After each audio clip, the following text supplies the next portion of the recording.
You know, I didn't want to do this. I really didn't.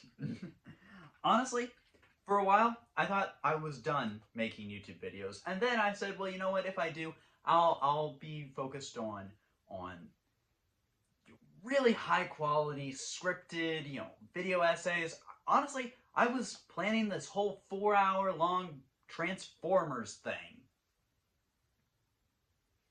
Said we gotta talk about this shit. So, as I'm sure you've heard by now, because you, the discerning viewer, are of course someone who has their fingers at least partially on the pulse of internet comic book fandom. Must be if you're watching my dumb face. Marvel. Look, I just got back from work, okay? About like maybe an hour ago.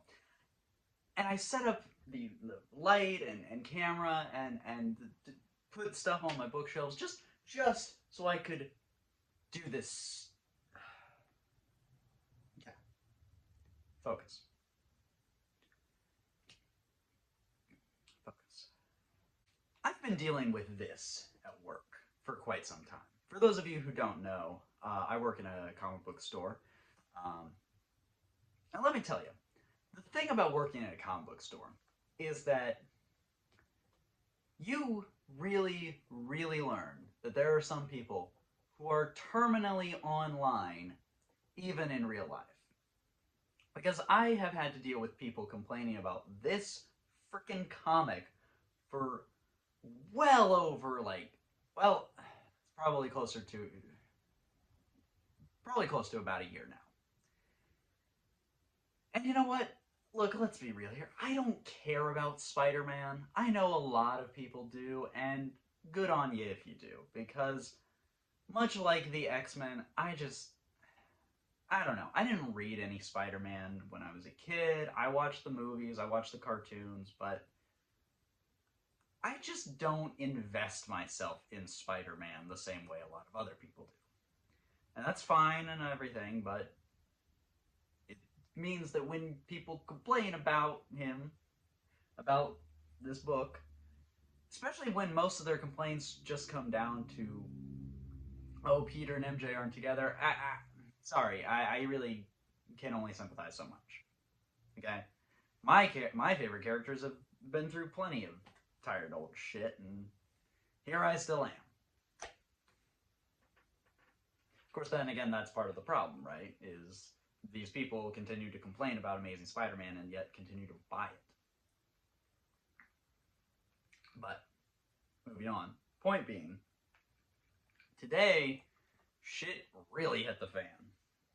So earlier today, when I was working, I received a message or I saw a post, I can't remember which, about the leaked final page of Amazing Spider-Man 26, which Marvel had been hyping as the most shocking thing in 50 years.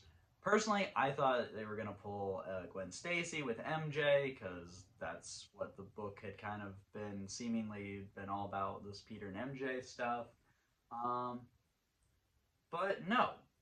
Instead, it was the fact that Kamala Khan, Miss Marvel, one of Marvel's preeminent, most popular teen characters of recent years, was going to be killed off in Amazing Spider-Man of all books.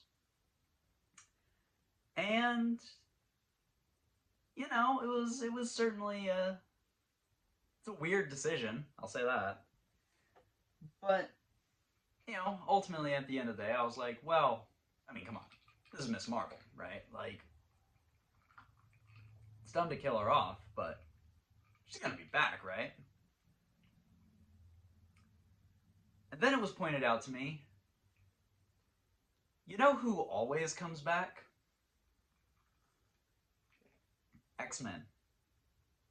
Wasn't there a TV show that just set her up to be a mutant? So, yeah. The prevailing theory is probably that she is being killed off so that she can be resurrected on Krakoa. And like that, yeah, that makes sense. That checks out. I mean, like, here's the thing. I'm not happy about this decision, but at the same time, I can only get so mad because, well, I like Miss Marvel. I would not say she's in my top 10 characters of all time, but she's cool. I read the G. Will Wilson book. Well, most of it anyway. Uh, it is weird that this is happening in Spider-Man of all books. Although I will say Kamala has apparently been working at Oscorp, so she's kind of been in the background of the Spider-Man stuff. I mean, heck, that's the thing. She doesn't even have her own title right now. But the last thing she was involved with was a crossover with Spider-Man and X-Men, which, to be fair, was kind of where I figured they would pull the whole Kamala's secretly a mutant thing, which is dumb, but we'll get to that. But honestly, what I'm tired of more than this is just the way people have been reacting. Like, I've seen so much vitriol for this book and this creative team. And I don't know, maybe this is the cynic in me, but there's only so many times that you can see a bad run and before you just become numb to it. And hell, I don't even know that this is a bad run because again, I haven't read it.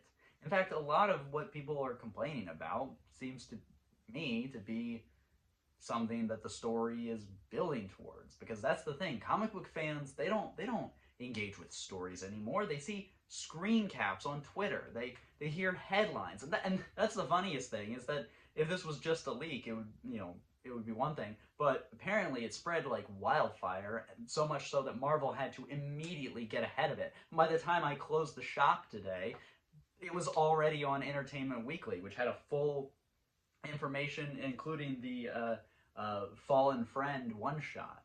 Um, yeah, which is, I guarantee you, it's leading into Kamala getting resurrected on Krakoa and probably featuring her glowy powers from the MCU.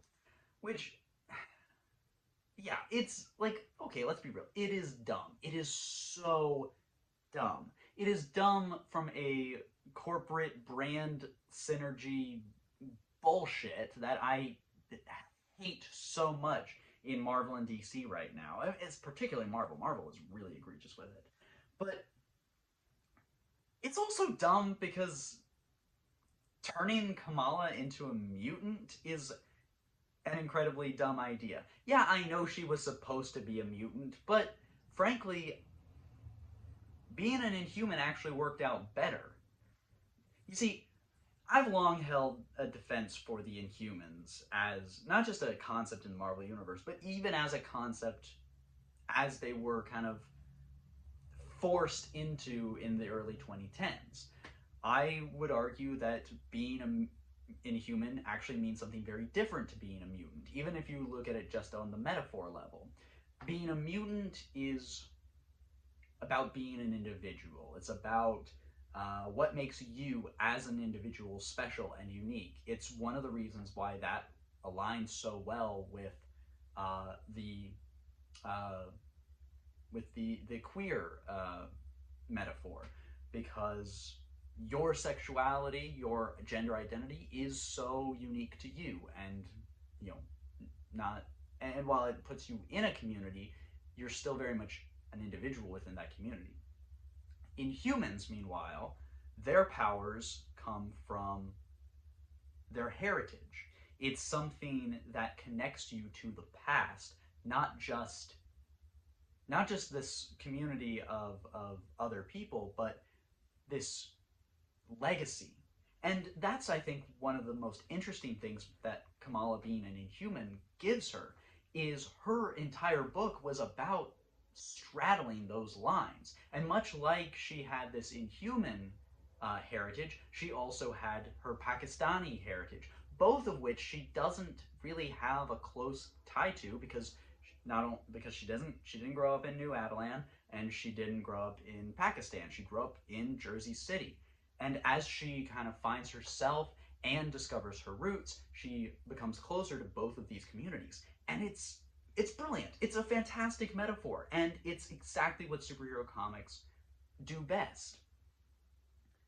So taking all that away just to make her another mutant, I think loses something, and it puts the Inhumans in an even more marginalized position. Of course, again, I fully admit no one else gives a fuck about the Inhumans except for me. It's just so tiring to see constant this constant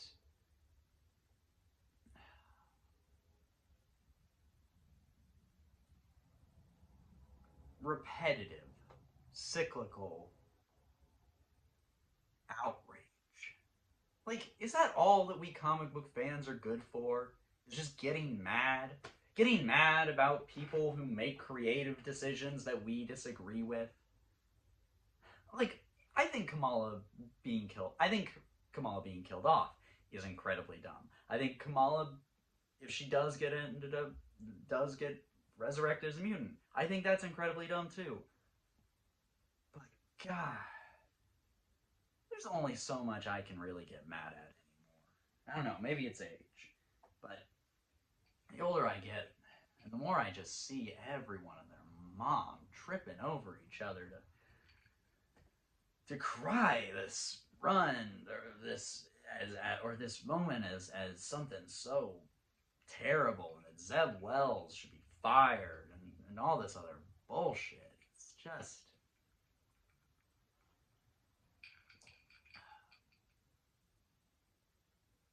it leaves me numb. It really does. Like, that's the thing. I can't get mad at this stuff anymore. At least, not really. Not like I used to. I used to be able to get mad at this stuff, and now it's just like, okay, I'll see you in 2 weeks when she's resurrected.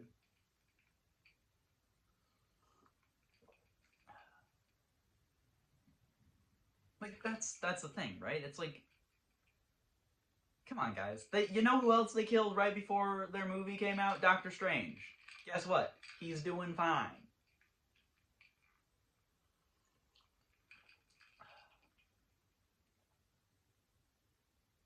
At what point are we going to just acknowledge that this is unhealthy?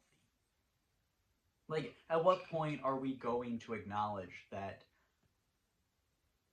threatening, and granted, I haven't seen anyone actually threatened, but I'm sure they're out there because that's how comic book fans work. Threatening creators, or saying, oh, they should be fired, even though I'm sure it wasn't Zeb Wells' idea to kill off Kamala so she could become a mutant. I'm sure it was editorial, or probably even a Disney suit. Should we be blaming Kevin Feige? Get Kevin Feige fired or whatever? And I spilled my drink.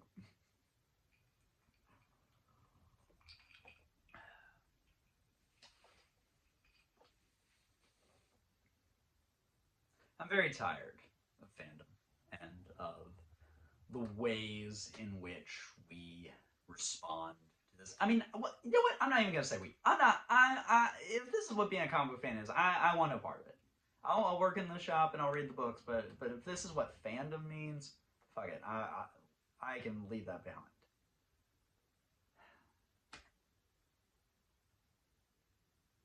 So, so I guess too long. Didn't watch.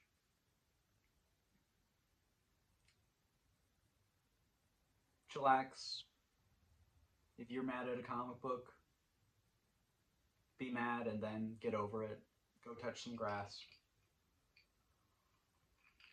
And please, for the love of God, do not rant and ramble for 20 minutes at your local comic book store to the retailer behind the desk who's just trying to get through the day, get you your comics, and go home so that he can enjoy a nice little drink, so that he can forget about all these fucking nerd problems.